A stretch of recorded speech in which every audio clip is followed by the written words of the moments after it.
fires ravaging Rome, deadly conspiracies lurking in the shadows of the empire, and executions that shocked the ancient world. This is the story we've been told about Nero, the emperor said to have played the lyre as the city burned. But what if I told you this image could be a historical fabrication? Was Nero truly the ruthless villain, or merely a victim of propaganda? Get ready, because today we're uncovering the secrets behind the most hated man in ancient Rome. Few names in history spark as much fascination and controversy as Nero. Ask anyone about him, and you'll likely hear phrases like, the madman who set fire to Rome, or the tyrant who mercilessly persecuted Christians.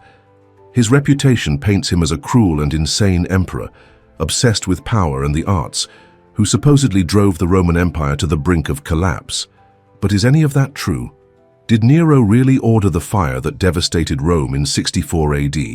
Was he the monster that history has portrayed for generations? Or are we dealing with a narrative carefully crafted by his enemies and those who came after him, like the Christians and senators, eager to erase his legacy? In this video, we'll dive into the rise and fall of Nero, examining the most serious accusations against him, and delving into the role of historical sources like Suetonius and Tacitus, men who had their own reasons for tarnishing the emperor's name. We'll also explore his achievements, the grand projects he left behind, his love for culture and the arts, and even his efforts to reform Rome. In the end, it's up to you to decide. Was Nero the tyrant condemned by history, or a misunderstood ruler victimized by political intrigue and historical manipulation? Stick around, because by the end you might completely rethink your view of this legendary emperor. In 64 AD, Rome was consumed by a devastating fire that raged for 6 days and 7 nights, destroying much of the city and leaving thousands homeless. The flames tore through markets, temples, and entire neighborhoods, turning them into smoldering ruins. To many Romans, it felt like the end of everything they knew. But the true fire, the one that burned for centuries in the collective imagination, wasn't the actual blaze. It was the version told by historians of the time, who immortalized a shocking narrative: Nero watching the chaos as he played his lyre and recited poetry. The most famous version of this accusation comes from Tacitus, one of Rome's most respected and detailed historians, but someone deeply influenced by the political tensions of the era. According to Tacitus, as the flames devoured Rome, Nero didn't seem desperate to put them out. Instead, some accounts say he withdrew to a safe palace, where he allegedly watched the city succumb to the sound of his music. Suetonius, another prominent chronicler of the time, went even further by suggesting that Nero may have deliberately ordered the fire, driven by his ambition to rebuild Rome in his own image. These accounts gained traction over the centuries, shaping the perception of Nero as a detached, cruel, and megalomaniacal figure. But here's the detail that many overlook. Tacitus and Suetonius wrote their works decades after Nero's death, in a completely different context, when the empire had undergone significant political changes. Additionally, both historians came from the senatorial and aristocratic classes, the very groups that despised Nero, as he often clashed with the elite to maintain his authority. There's something curious about how these stories were recorded. For instance, Tacitus mentions that initially the public didn't suspect Nero. On the contrary, he was seen organizing relief efforts, opening the gardens of his palace to shelter the displaced, and distributing food to those affected by the disaster.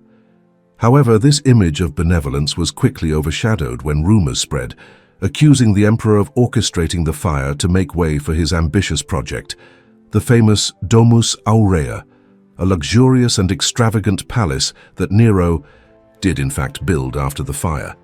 This is where the line between fact and fiction begins to blur. The idea that Nero played the lyre while Rome burned is almost too cinematic to be true. There's no solid evidence that he was even in Rome when the fire started. According to some accounts, he was in Antium, a coastal town south of Rome, and rushed back as soon as he heard of the tragedy. The supposed scene of him playing the lyre may have been a later invention, a metaphor created to symbolize his alleged indifference. After all, the lyre was a symbol of his passion for the arts, a passion that Rome's elite considered inappropriate, even shameful, for an emperor. But why did so many ancient historians insist on this villainous image? A plausible explanation lies in the political context in which their works were written. Tacitus and Suetonius weren't just documenting historical events. They were promoting the views of the senatorial elite, a group that opposed Nero's autocratic and artistic style of rule. The Senate had conspired against him multiple times, and after his downfall, it became necessary to justify their actions and paint him as a despised ruler to legitimize their own power. Another key factor is the rise of Christianity in the following centuries. During Nero's reign, Christians were a minority viewed with suspicion in Rome, and many were persecuted after the fire, accused of starting it themselves. However, with the Christianization of the Roman Empire under Constantine, Nero became the perfect symbol of the pagan tyrant and persecutor. His image was adapted to fit the emerging religious narrative, solidifying him as not only a bad emperor, but an enemy of the faith. Thus, the myth of Nero as the man who played the lyre while Rome burned wasn't just the result of political propaganda. It was reinforced and amplified over centuries to serve the agendas of different groups, from the Roman elite to early Christians. But how much of it reflects the historical truth? This is where Nero's story begins to unravel into layers. If he wasn't the monster described by ancient sources, what else might have been exaggerated or distorted? Beneath the fire, the conspiracies, and the executions, there's much more to uncover. Because when a historical figure is cast as an absolute villain, the real question isn't just what they did, but who stood to gain by telling that version of the story. Behind the myth of a fire-starting tyrannical Nero lies a ruler who, despite being despised by many, left an indelible mark on the culture and infrastructure of Rome. Beyond the legends and accusations, it's impossible to ignore that Nero's reign was also a period of major cultural transformations, some of which benefited Rome for generations. Ironically, it was these very initiatives which he so passionately championed that contributed to his reputation as a despot. After the Great Fire of 64 AD, Nero launched an ambitious reconstruction project, an effort that, in theory, should have bolstered his image as a visionary leader.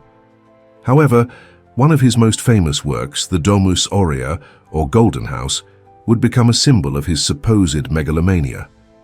Built partly on the land devastated by the fire, this monumental palace was adorned with intricate frescoes, gold-covered, ceilings, and even an artificial lake. To the Roman elite, it was a sign of extravagance and decadence, but there's another way to interpret this structure. The Domus Aurea wasn't merely a monument to Nero's ego, but a testament to his passion for architectural and artistic innovation. Roman architecture itself evolved due to these innovations, influencing later projects, though Nero rarely received credit for them. Moreover, Nero was a fervent patron of the arts. He didn't just support artists, poets, and playwrights. He actively participated in musical and theatrical competitions, something that scandalized Rome's conservative elite. They believed an emperor should distance himself from the common activities of the populace. For the senators, the sight of an emperor singing and performing in public was nothing short of humiliating. However, to much of the general population, especially the lower classes, Nero represented a break from the aristocratic elite and a more direct connection to the people. The Neronia Games, a competition inspired by the Greek Olympics, were created to celebrate the arts, music, and athletics, giving space to performers who were often overlooked by the elite. But the aristocracy's discontent couldn't be ignored for long. No matter how much Nero tried to gain popular support, he accumulated powerful enemies within the Senate. This growing tension eventually led to the conspiracy that would bring about his downfall. In 68 AD, several Roman generals, including Galba, the governor of Hispania, rebelled against him. Lacking the necessary military support and politically isolated, Nero was declared a public enemy by the Senate, a final, devastating blow. Realizing there was no escape, Nero fled to a villa on the outskirts of Rome where, according to accounts, his companions urged him to commit suicide. Before driving a dagger into his neck, his final words were reportedly, "Qualis artifex perio?" What an artist dies in me. These words, almost tragic in tone, reflect how he saw himself more as a protector of culture than as a military ruler. But Nero's death wasn't the end of his story. In fact, it was just the beginning of the construction of his image as the mad emperor. After his downfall, the political forces that hated him were free to rewrite the events of his reign to fit their agenda. The Senate, in particular, wanted to ensure that no future emperor would follow Nero's artistic example. So they emphasized the idea that his involvement in the arts was a sign of mental instability and political weakness. Works by authors like Suetonius and Tacitus became the perfect vehicle to solidify this narrative. The rise of Christianity also played a central role in perpetuating this image. Since Nero was the first emperor to persecute Christians on a large scale, he became an almost demonic figure in Christian narratives. Centuries later, when Christianity was officially adopted by the empire, these stories gained a religious dimension, and Nero was associated with the archetype of the wicked ruler who opposed the new faith. Some early Christian texts even identified him with the figure of the Antichrist. Thus, the historical Nero and the mythical Nero became intertwined over time.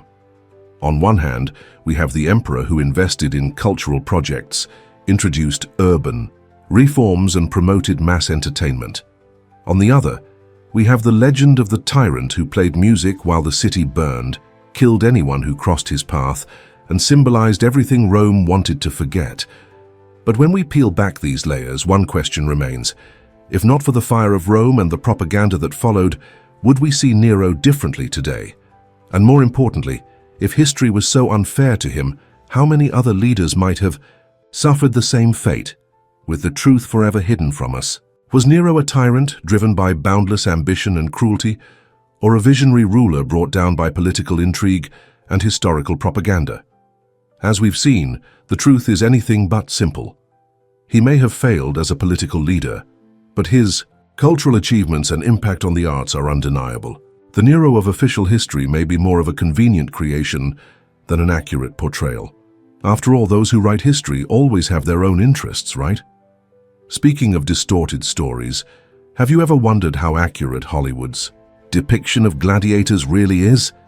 If you think Nero's life was tragic, wait until you uncover the true nature of the Roman arenas. Click on the video on your screen and see how Hollywood fooled you